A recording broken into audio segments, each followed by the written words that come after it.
This video was created by Danny Kessler, Associate Professor and Korea's first PhD in Wellness Tourism.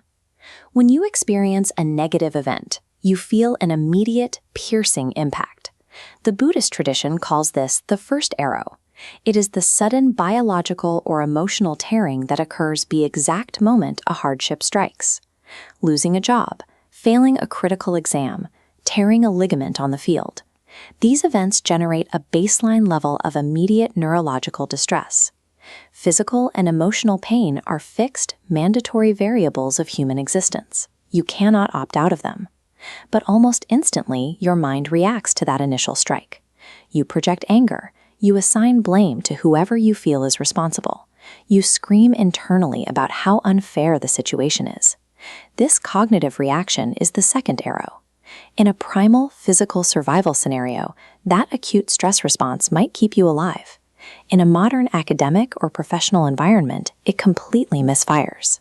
The actual enduring destruction of your mental stability rarely comes from the initial failure. It comes entirely from this secondary self-inflicted cognitive loop. You are shooting yourself with the second arrow. We can translate this ancient philosophical concept directly into a strict behavioral science equation.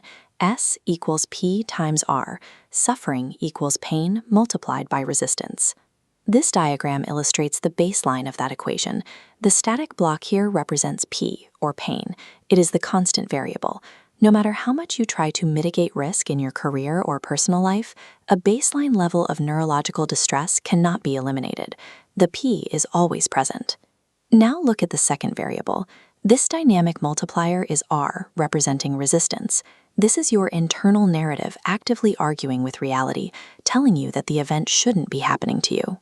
As your cognitive refusal to accept the situation scales up, your resulting suffering spikes exponentially. Watch the model when we apply the mathematical inverse. If you take a massive amount of pain, but you drop your resistance to absolute zero, the massive suffering output instantly collapses. You are left with only the small, original pain block. Your emotional agony is mathematically dependent on your refusal to accept the present moment. To see this equation in action, observe the hypertrophy of hardship.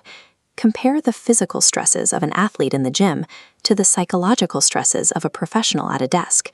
When a lifter gets under a heavy barbell, they undergo extreme physiological trauma. Muscle fibers literally tear. The nervous system sounds every alarm it has. Yet there is a complete absence of psychological distress. The athlete experiences zero suffering because their cognitive resistance is zero. They do not argue that gravity is unfair. They actively invite the weight. Compare that to a student receiving a poor grade on a midterm or a professional dealing with a failed project. The actual physiological pain is minimal, a fraction of what the athlete experiences. But the cognitive reaction is catastrophic. You blame the professor. You cast yourself as the victim. You fight the system's fairness, spiraling into frustration and anxiety.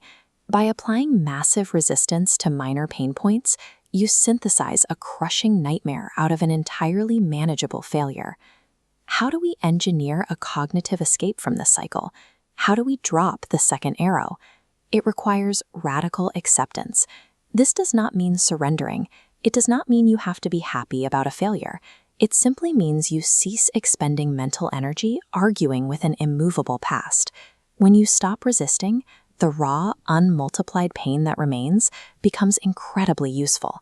It acts as pure biological telemetry. It is the vital data your brain needs to trigger adaptation. Once the exhausting noise of resistance is silenced, you can actually use that data. You adjust your behavior. You study harder. You evolve your strategy for the next project. Pain is the mandatory toll for a meaningful existence. You will inevitably get hit by the first arrow, but suffering is an entirely optional choice made in your own mind. Drop the second arrow. This video was created by Danny Kessler, Associate Professor and Korea's first PhD in Wellness Tourism.